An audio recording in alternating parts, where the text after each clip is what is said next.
I'd like to call the Lake Mills Public Works Board meeting for August 10th, 2021 to order. Misty, can you take the roll call, please?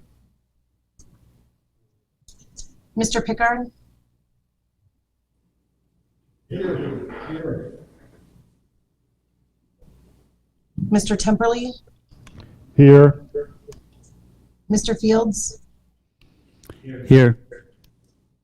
Mr. Polachek? I'm here, but I have no sound. Mr. Reich? Here. Mr. Rupplinger? Here. Here. So, Mr. Temperley, I just want to let you know that I have everybody checked in except for Mr. Polachek, and I could hear everybody very clearly except for Mr. Pickard. Yeah.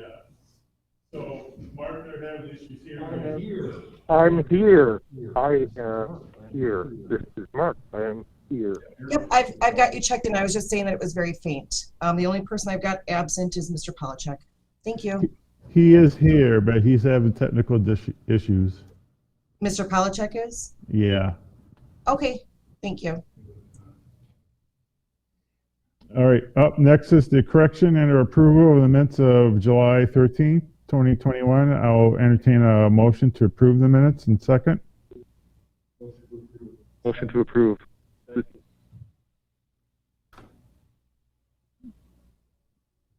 Who seconded that? Well, go, Greg Polachek? Yes. All right, as Greg Polachek with the second. Could you get that, Misty?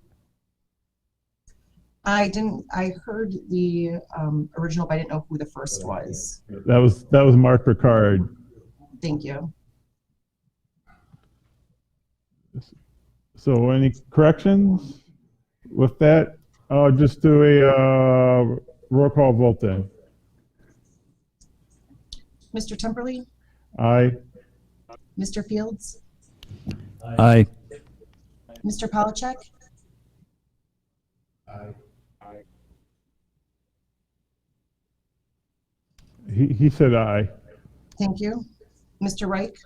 Aye. Mr. Rupplinger? Aye. Mr. Pickard?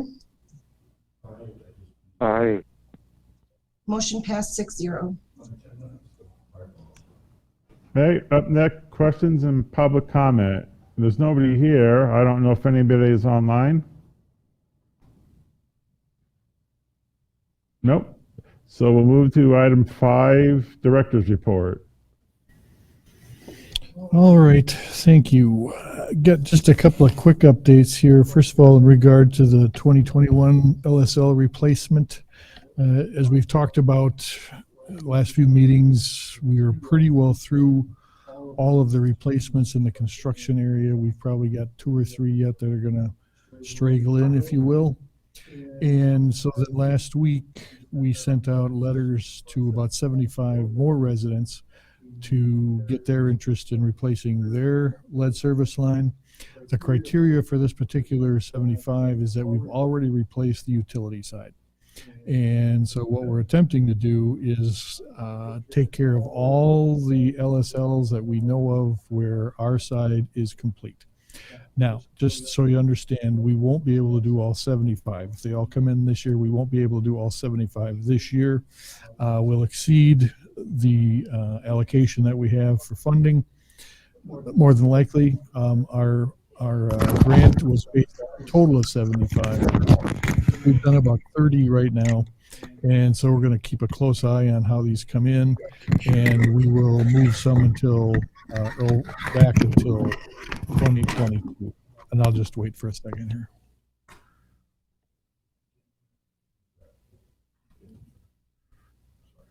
No problem. We love technology, don't we? So that's where we're at.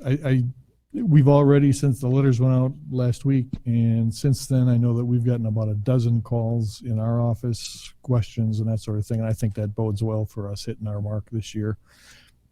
The only thing that's really against us is timing. We want to make sure we have this all wrapped up by mid-October so that we can still fill any street patches. But again, if if this works the way we anticipate where we've done our side, we shouldn't have any street patches. So we should be able to carry this through pretty well. Any questions on that one? All right, very good. The AMI update, really slow. We, as I mentioned, we don't have water meters, so we're not doing those. The electric department is extremely busy with new services and working with Lake Street upgrades and that sort of thing. So we have literally done 0 meter replacements since the last time we spoke. The big one tonight really is the SCADA upgrade and security project, and we talked a little bit about this last week, where we filed an assessment, if you will, or just kind of an overview report with the EPA as to what we identified as potential issues with security, mainly at our water system. And I think I should have shared a copy of that appraisal assessment with all of you. So that's really the first step. So then the second step is to use that appraisal to identify what are we going to do to fix our gaps.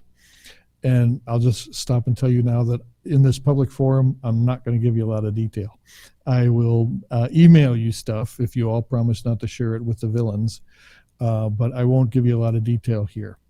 We did have an initial meeting with a pretty large group of our IT people, like Dave Grumman, Ken, who is kind of our contracted IT person, and then we also have a GIS mapping technician on board, Sean, who, by the way, we hope to have come in and do a little show and tell about our mapping system here soon, so you can see what this is all about. And then any of the other affected departments and the people right now that are providing our SCADA equipment and helping us monitor our SCADA. And I should tell you that this is for water, wastewater, and electric. And we actually have 2 different vendors that provide the SCADA equipment. Jeez, I'll be okay. So we got everybody in the same room, so we were talking about the same things, and we'll continue to do this. I will tell you that the very first thing we found out is that because of all of the upgrades, the additions and subtractions to our network, we learned that we really don't have a good map of our network. In other words, we don't know what all computers are connected to what and to where and that sort of thing. So that's the very first thing we're going to do, is identify very specifically what we've got going inside the network. And then we can begin to identify and assess what do we need to do to protect it? What do we need to do to protect our SCADA system? And understand that the SCADA system is just one part of the whole security project, if you will. The other is the actual physical security of our facilities, preventing entry into our well houses or into our substation, whether it be a physical entry or a tech entry or something like that. So we're very much in the beginning of this process. We did identify some SCADA upgrades that we're going to be budgeting for in 22, so that'll show up in the budget. But our overall plan is to really identify what we need to do both technologically and physically and start putting those costs into the 23 budget.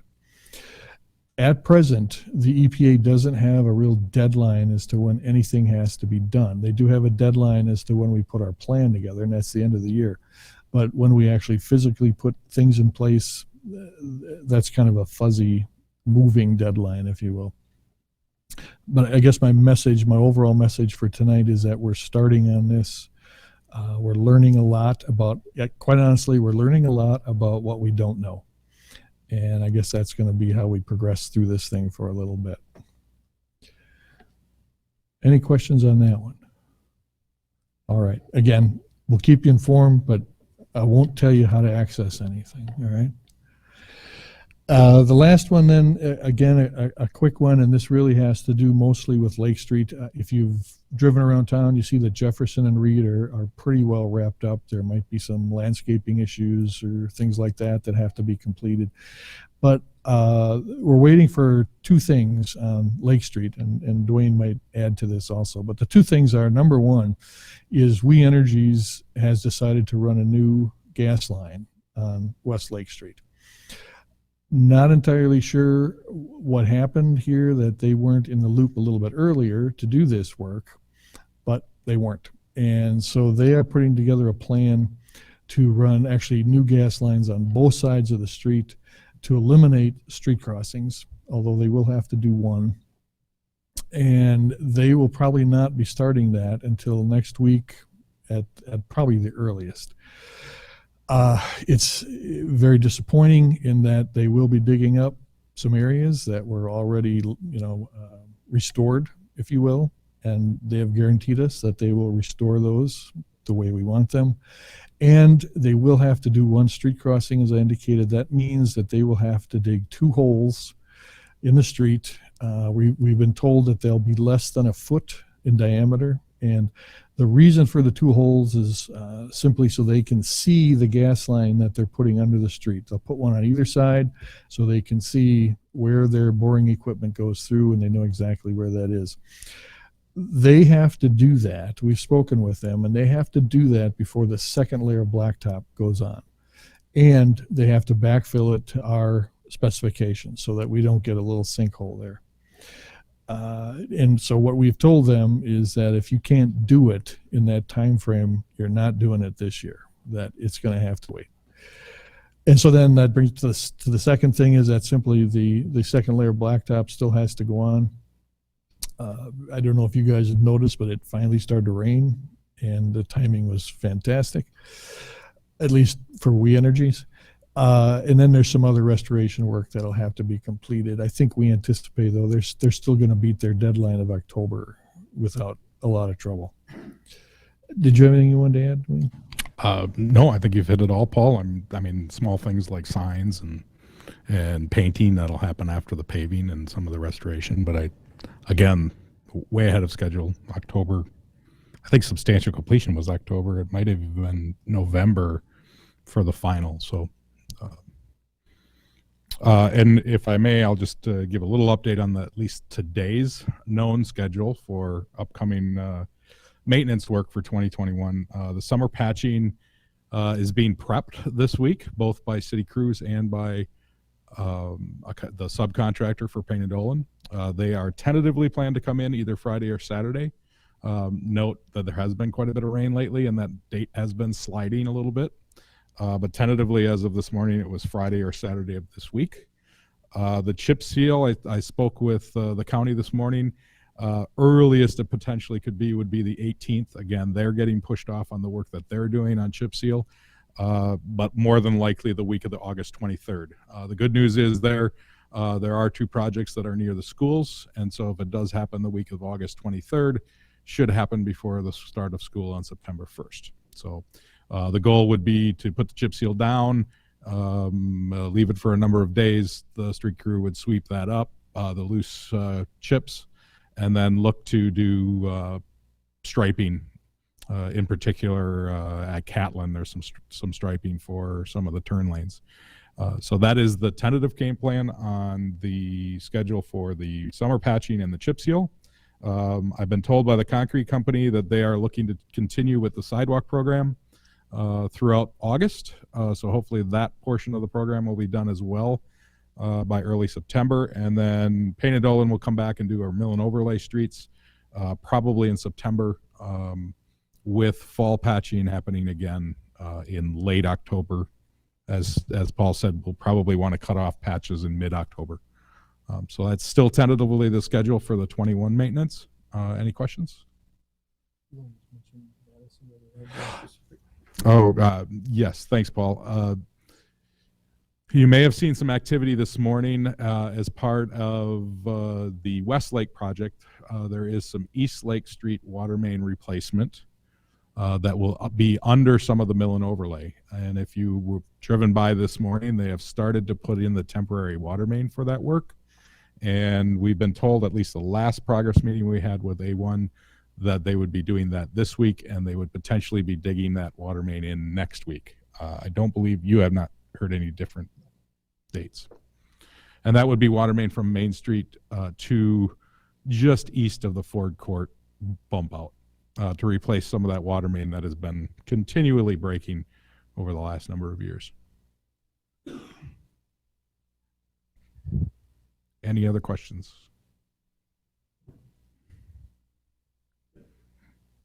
Mhm. Okay, thanks. Item 6, discussion recommendation on 2022 street maintenance program.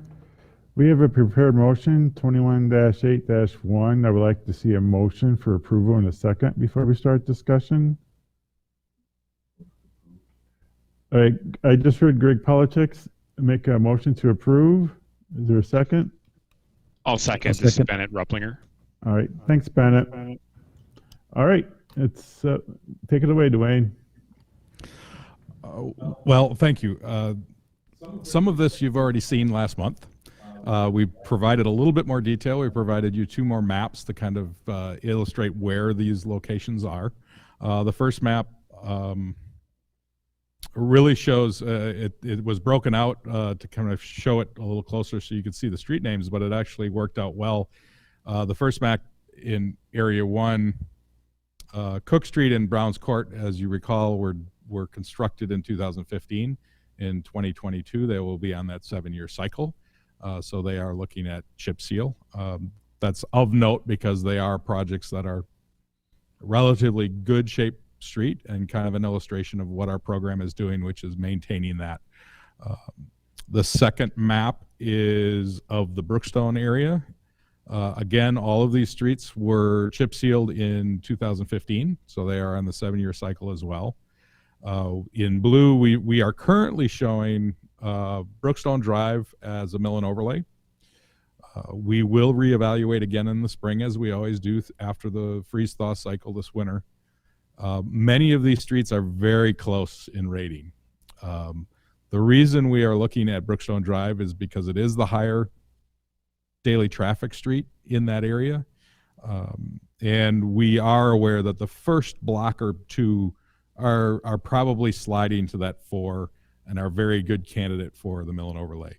We will evaluate. In order to give you a price, we made the assumption that the entire part of Brookstone was a mill and overlay. So if we go back to our spreadsheet, which was the last item that we added a number of columns which gave some prices. On the low end would be the chip seal at $2 a square yard. The next column is a cost if we do a mill and overlay at $20 a square yard, and then a complete pulverized, which in this case we're not proposing any, but that would be the high end at $40 a square yard. In yellow, we've highlighted what we are proposing on the maps that we just talked about. And in the recommended column, we're saying what we're proposing to do, and the 2022 maintenance estimate recommendations of $143,000 is the estimate to do these streets next year. Again, with that, there may be some minor restoration of curb, but really some of these streets are in very good shape from the curb standpoint. So I anticipate that cost will probably be a little lower next year. Any questions with the update to this spreadsheet at this time? Paul, anything else you want to add?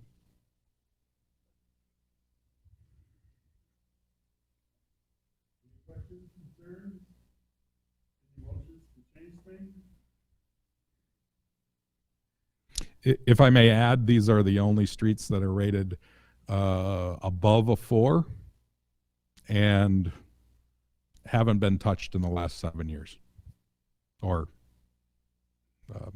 So as you can see, we're getting into that second cycle since we've really attacked this 7 years ago. Thanks.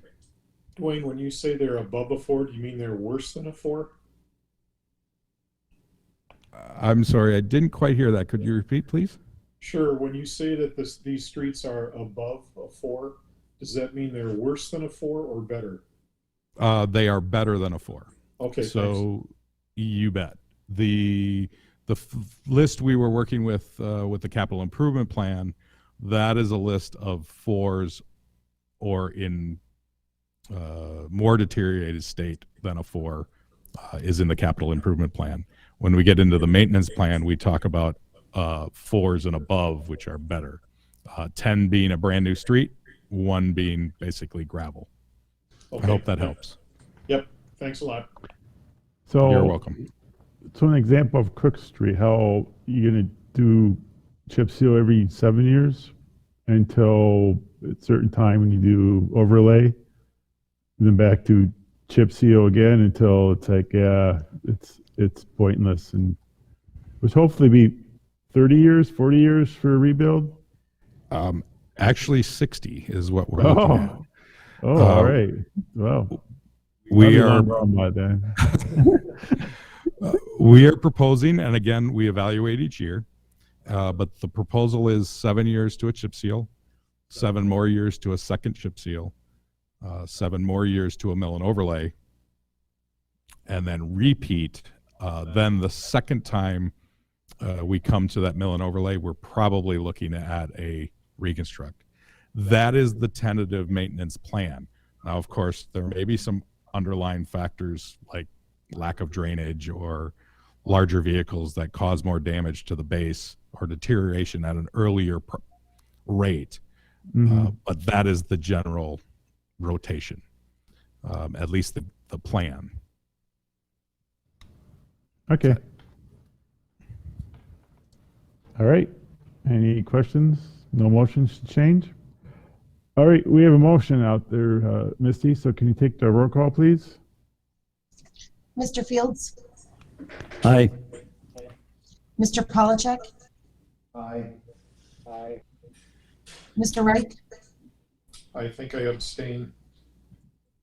Mr. Replinger, Aye. Mr. Picard, Aye. Mr. Temperley. Aye. Motion passed 5-0 with Mr. Reich abstaining. Recommendations for future agendas. I do not have any. Any board members have anything to suggest? Oh, Greg has something. So, one comment was made at our last meeting, we were talking about some modifications with the stormwater treatment plant. And some changes have to be done with that. And I wanted to know, with this water taxing capital improvement project. And so That I was wondering if there could be some type of information garnered for making that decision in some type of context. In other words, the school district reported on a strategic plan, and they made a reference to perhaps having another referendum. And so then my question, when I read that in the paper, I thought, well, if there's other needs out there in the community, maybe our decision should be made in terms of balance. Are there other taxing entities that are planning capital improvement plans? And then so perhaps, our decision is made in a more global context of, what are other projects being done in the community that need to be implemented. So really the request is for a meeting topic is for city staff to survey what other capital expenditure projects are being planned by other taxing entities so that we have a greater context of a decision in terms of the stormwater treatment plant. That's all. Have I clarified that? So you just have a question. I mean, it's going to be at the next meeting, right? The sanitary sewer project? Doesn't have to be. It's the next time we talk about Yeah. the stormwater treatment plant. Maybe we could have a little more information on what other capital improvement projects are being considered by other taxing entities in the community, i.e. potential school referendum, or potential, there's some other capital expenditures that the city is planning. Yeah, your question is incredibly timely. Steve, I think you're aware that we're looking I'm at sure some Steve sort knows of, all of this already. Well, no, what I was going to say is that a group or a joint meeting between the city council and the school board is planned. Oh, okay. And I'm assuming stuff like that is going to be very much part of the discussion. So, yeah, you're, like I say, your timing couldn't be better on this. So, point well taken. Okay. All right. Any other board members have recommendations for future agendas? Sure, this is John Reich. I'm not sure if this is a future agenda item or what, but the last time I gave my report to the Town of Lake Mills Planning Board, I was asked if the city was aware of the federal funds that are apparently available for counties and municipalities to build out their internet infrastructure, for better internet connectivity for all of the citizens and residents. And I told them I would bring that to this board to see if there's anything. I don't know, Paul. If this I don't. something that you could Do we speak have to or jurisdiction what. over that, Dan? Public Works Board has jurisdiction over internet?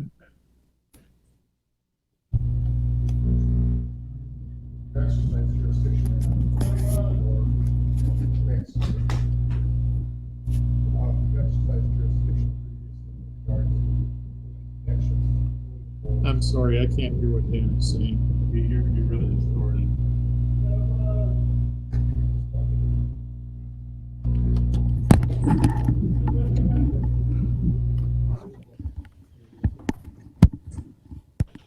You've exercised jurisdiction over the utility pole connections in the past. There are certain federal grant programs that are available to the city right now with regard to ARP funds, as well as a more rural program with regard to internet connectivity. I'm not sure with regard to the second program that I mentioned what the likelihood of us being eligible is due to our location and the infrastructure that already exists and the lines that are going adjacent to I-94 right now. But this is something that we can investigate. With regard to your jurisdiction. I suppose that's a question that I can look into a little bit more. It seems like a public works issue to me, at least in a sense. So, Yeah, we've never really discussed internet. I mean, we have a cable TV board, but I mean, the only time we've discussed cable access if it touched the utility poles. So I'm not even sure the cable TV board is even up and running. So Yeah, I don't know either. I don't know exactly what's in the new infrastructure bill Yeah. that I believe just passed, but I think Dan's answer is the one that we'll keep an eye on it. Whether or not we'll be the entity that actually does it, odds are slim, Well, but we look yeah, into it. my question is, does the ordinance governing the Public Works Board, does it cover internet service? Are we allowed to make recommendations? The Public Works Board covers utilities, and so if the city offered internet as a service, which is basically a necessity now, I would think it would be covered. That's my non-attorney opinion, Right. of course. Okay, well, I'm not opposing it. It's up to the council really if they want us to recommend. So I think for this discussion, the answer is we'll take a look at it and yeah, consider bringing it forward. There's a lot of questions there. So, but John will definitely take a look at it. Okay, thanks, Paul. all right. That's it for me. The staff have any recommendations for future agendas? Just a couple things real quick. Next week, we will be looking at the sanitary sewer again in depth. And we will also be looking at budget recommendations. So for, I guess, as short as this meeting is going to be, next one will be a little bit longer, so we didn't balance it out. But, and then, let's see, October will be our water deep dive. So those are the big issues for the next two. If something else comes up, certainly we'll look at that. All right, I guess that's it. So I'm going to adjourn the meeting. Thank you, everybody.